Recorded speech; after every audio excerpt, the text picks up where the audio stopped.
Senhor nosso Deus, nós suplicamos a Ti neste momento, pedimos, Senhor, para nos dar direção para este assunto que vamos tratar agora.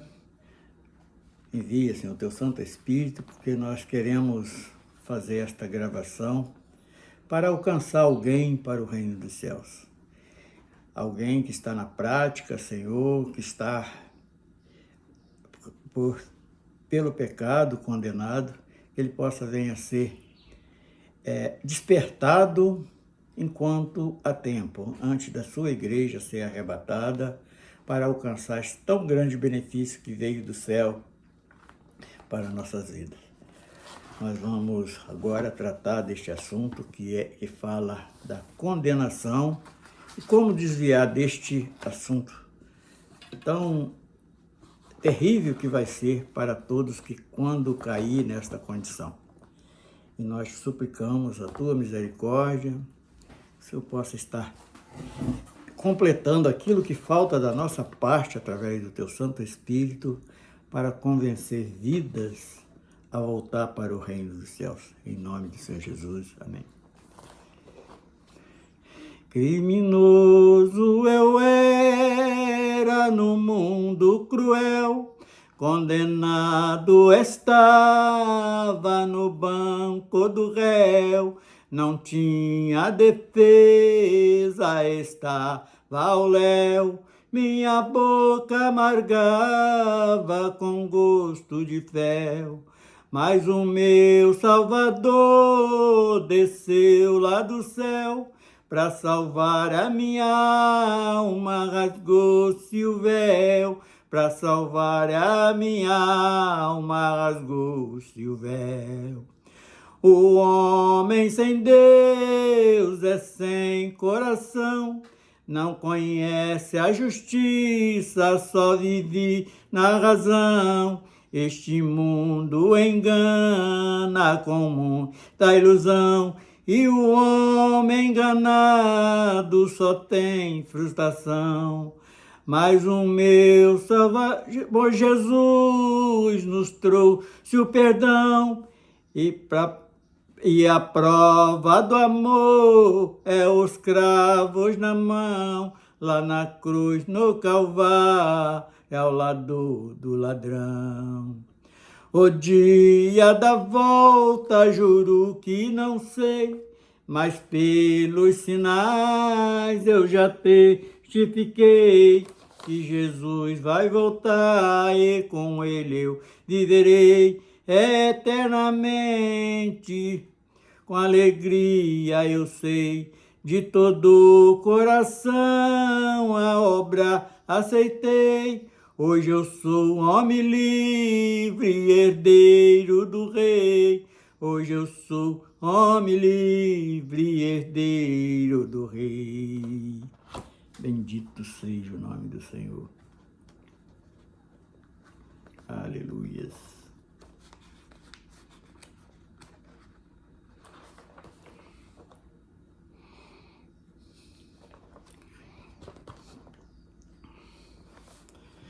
Se Jesus não viesse ao mundo, eu seria hoje condenado.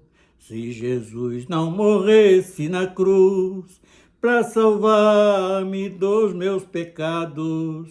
Jesus, Jesus, que morreu ali na cruz. Jesus, Jesus, foi quem me deu vida e luz. Se Jesus não fosse perfeito, não tivesse amor e carinho, se Jesus não ensinasse à igreja o verdadeiro caminho, Jesus, Jesus, o que seria de mim? Jesus, Jesus, se não abrisse os braços para mim. Se Jesus não ressuscitasse dos mortos naquele dia, se Jesus não fosse para a glória, a igreja não subsistia. Jesus, Jesus, o que da igreja seria?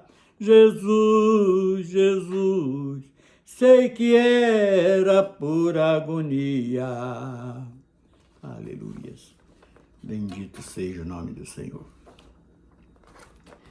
Então nós vamos dar início à nossa conversa, à nossa palestra, neste assunto tão importante para que o homem seja conscientizado. Mateus 23, 33, disse o seguinte: serpente, raça de víboras, como escapareis da condenação do inferno? Então Jesus, ele ali estava conversando com uma turminha que se achava religiosos da época, que eram os escribas e fariseus, e em todo o decorrer da Bíblia nós encontramos Jesus não tão amável com aquele povo assim fisicamente, porque eles tinham uma incumbência, o mesmo dever da igreja hoje, de instruir o povo acerca do reino dos céus.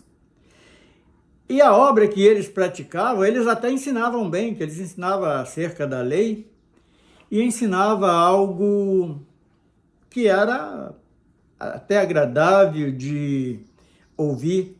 Mas como o Senhor Jesus, ele conhece tudo, ele sabia que a prática daqueles indivíduos não era aprovado nem na terra, nem nos céus, nem em lugar nenhum. Porque os ensinamentos dele tinham até algum sentido, mas eles não ensinavam o que eles não faziam. E isto, para realizar a obra de Deus, é algo horrível, é algo catastrófico. Nós podemos... Então, o Senhor, ele debateu muito contra a postura daqueles homens que estava sempre diante do povo,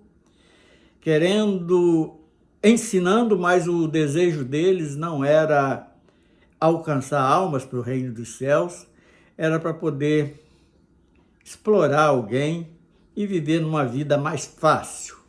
Era a teoria daquele homem. Então, a postura daqueles indivíduos não era para ser louvado por ninguém. Então, Jesus falou, assentam nas cadeiras de Moisés, quer dizer, tomava a posição de Moisés para instruir o povo, mas Moisés tinha um testemunho diante de Deus, ele era um homem temente a Deus, ele dava testemunho disso. E os escribas e fariseus, eles não davam este testemunho. E quando a pessoa age assim, eles estão caminhando para onde? Para a condenação eterna, atrapalhando o projeto de Jesus ter vindo aqui no mundo para trazer esta tão grande salvação. Portanto, por tão errônea que era a prática daqueles homens, que os judeus, que era para receber o Rei dos Reis, o Mestre dos Mestres, Senhor dos Senhores, como deveria receber, e eles estavam convencidos já pelas ações daqueles homens, e eles não conseguiram enxergar que o reino dos céus havia chegado no meio deles. Então, qual era a pregação deles? A pregação era até uma pregação bonita, mas não viviam o que eles pregavam.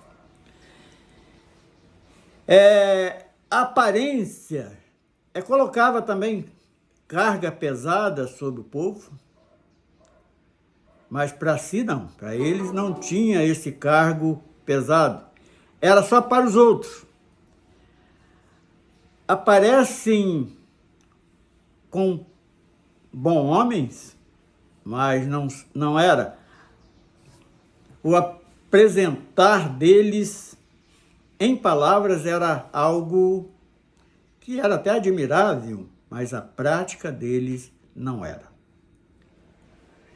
Eles queria sempre ter os primeiros lugares. Era aqueles homens vaidosos, que as primeiras cadeiras sempre eram ocupadas por eles. E Jesus, ele falava contra todas estas posturas, contra estas ações daqueles escribas e fariseus. Então, no capítulo 23 de Mateus, ele fala muita coisa a respeito das ações daqueles homens, sem visão espiritual, jurava pelo templo, não pelo Senhor, e o Senhor dava explicação, e aquilo era pura hipocrisia. Levava o povo a uma idolatria, muitas das vezes idolatrando a si próprio. Valorizava coisas terrenas, sem contar a idolatria que ele levava. Mesmo que tinha um templo ali, que não tinha imagem nenhuma, mas levava o homem a idolatrar a eles próprios. Então Jesus até classificou eles como sepulcro caiado.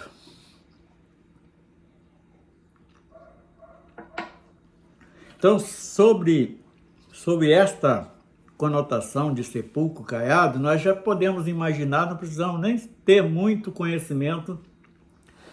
Parar no cemitério, faz aquela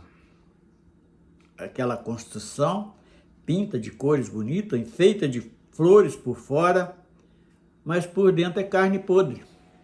E foi a característica que Jesus classificou aqueles indivíduos daquela época.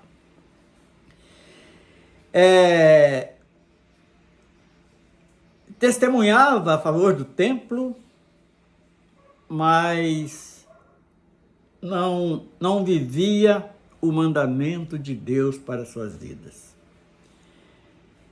Então, como fazer para não sermos condenados? Então, nós, em cima deste assunto, nós vamos forçar para explicar um pouco, mostrar na Bíblia Sagrada algumas coisas que os homens fazem, e nós podemos ver o primeiro retrato disto, Apocalipse 22:15, que fala o retrato e a identidade daqueles que vão ficar de fora desta salvação. Nós vamos tentar explicar um pouquinho de cada personagem que está representado ali no Apocalipse. Primeiro da lista, os cães. Que cães são estes? Então, quando nós vamos procurar no Novo Testamento, nas cartas de Paulo, nós vamos achar referência, mas não vamos ver quem são estes cães. Para identificar quem são estes cães, nós temos que voltar lá no Velho Testamento, no livro de Isaías, capítulo 56 ou 57, versículos 10 e 11, ali mostra claramente quem são esses cães. Que eles são gulosos, eles são avarentos, eles não se satisfazem com pouca coisa e, além de tudo, atacam as ovelhas. Eles usam a lã, a carne, o leite, mas não dá o tratamento que as ovelhas precisam. Então, esses indivíduos está bem claro no Apocalipse, que são pastores. Então, é o primeiro da lista que vai ficar de fora para a condenação. Aí tem os feiticeiros. Aí nós alcançamos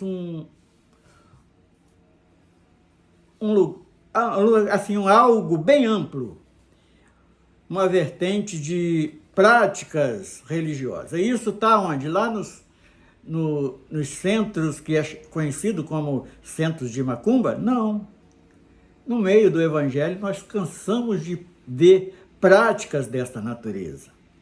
Então, é levado ao homem a idolatria, práticas que não glorifica o nome do Senhor e, além de tudo, vai levar o homem à condenação, feitiçaria. E isto inclui, inclusive, a inveja, que mais adiante nós vamos ver também que os invejosos ficarão de fora. Então, inveja, práticas místicas e tantas outras coisas. Aí vem outra classe que também fica de fora, que está lá no Apocalipse, os que se prostituem. É uma prática, nós ouvimos pela história, diz que é a profissão mais antiga do mundo, que é a prostituição, mas eu não classifico como prostituição, eu classifico como abominação, porque, além de tudo, os lares são manchados com esta postura de alguém que comete este pecado que é abominável aos olhos do Senhor. Homicídios. Será que o homicida é só aquele que está atrás de uma arma e puxa o gatilho? Porque tem muitos, inclusive os cães, eles causam mortes. E a pior morte que pode existir, que é a morte espiritual. Eles não fazem nada para poder, não tem pena de ninguém, não tem dó de ninguém, não tem compaixão de ninguém, e levam o indivíduo a morrer espiritualmente. Sem contar aqueles que estão em governos, que estão ali com prática, tirando aquilo que era para ser dividido entre os pequenos, e eles pegam tudo para ele e faz até crianças, idosos, pessoas do modo geral a morrer de fome. Então esses também são homicidas, apesar de não estar por trás de um gatilho, mas também estão matando, estão exterminando vidas. Os que cometem e amam a mentira. Então, do Apocalipse, são esta lista. E para concluir isto, além de Deus não gostar, não praticar a mentira, ele disse que a mentira é filha do diabo. Então, quem está nesta prática, não está se esforçando para sair desta prática, ele não é filho de Deus, ele se torna filho do adversário, da alma dele próprio. Está contribuindo para a sua própria condenação. Então, são os fatos. Agora temos outro alerta para nossas vidas.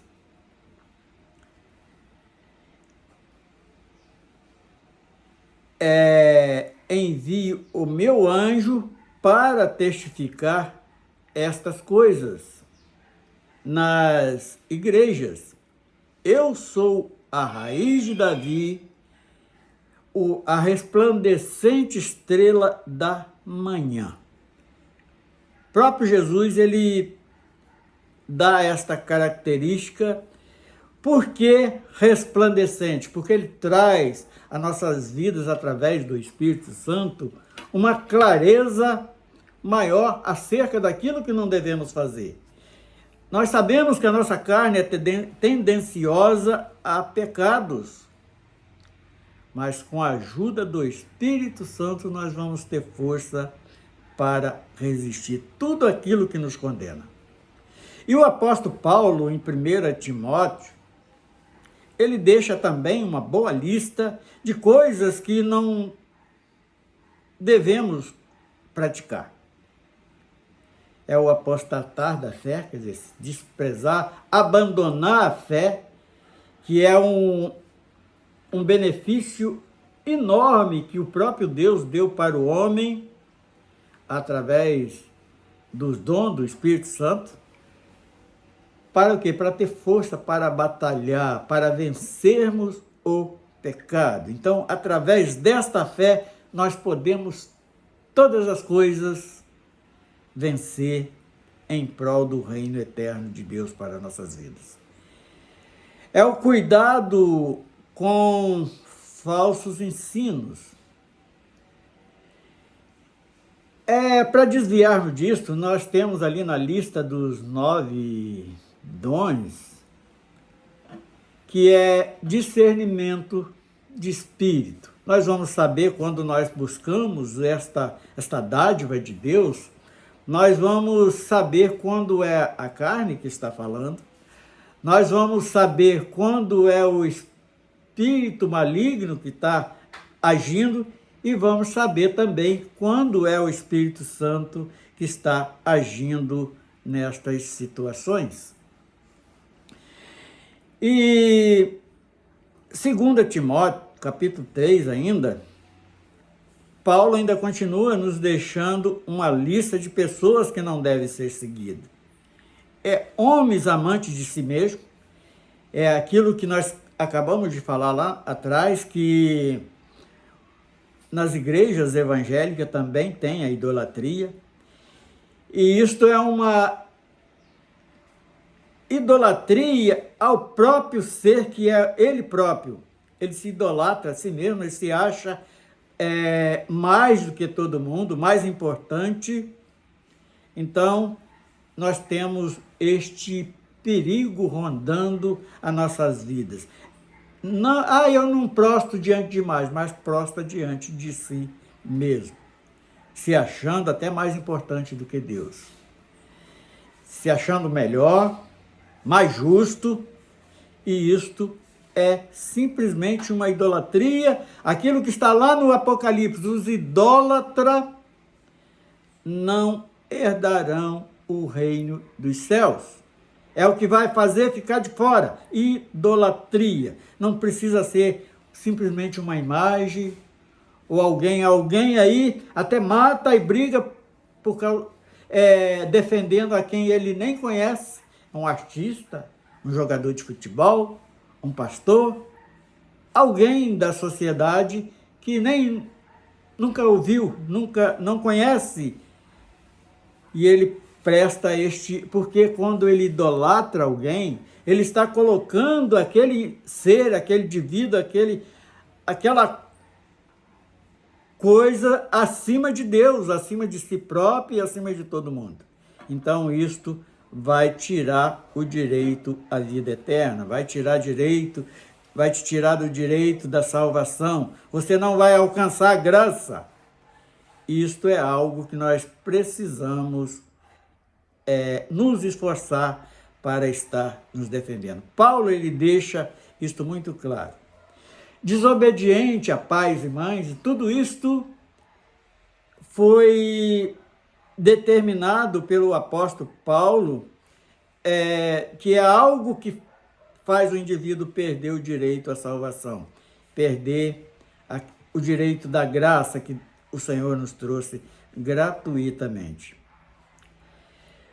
Traidores, poxa, como nós encontramos pessoas traidoras dentro da própria igreja? Ali é onde era para estar dando um exemplo de amor, nós encontramos ali a tradição, encontramos a arrogância. Avarentos. As orações desses indivíduos é sempre pedindo algo material, querendo crescer mais do que todo mundo. E a avareza não é aquele que deseja as coisas do próximo. Tudo que é do próximo é melhor do que o dele, ele quer aquilo que é do seu próximo. Isto é conhecido como avareza. Presunçoso, aquele homem orgulhoso, soberbo, tudo isso, presunçoso, soberbo. E tem também os blasfemos. E o indivíduo que é um murmurador, é muito fácil dele blasfemar, porque ele sempre vai colocar a sua razão, achando que ele é superior a tudo.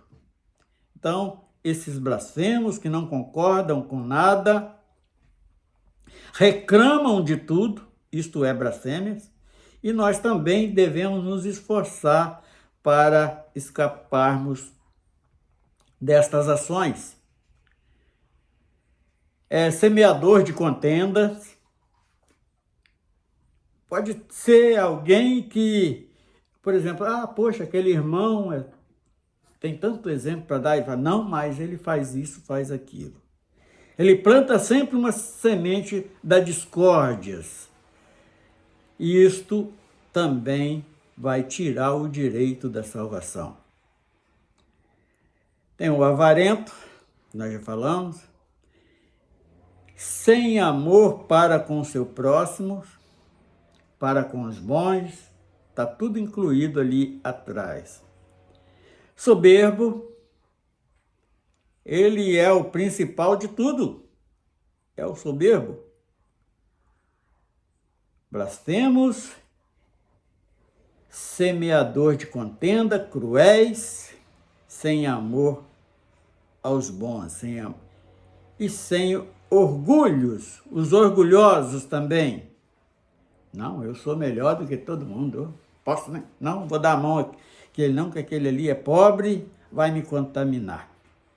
Então, sem contar 1 Timóteo, a carta 1 Timóteo, nós também temos a carta de Judas, que é um capítulo só. Mas ele repete tudo que Paulo falou e mais alguma coisa ainda acerca de tudo. Então, o meu conselho que eu dou para todos, medita. Decora bem essas duas cartas.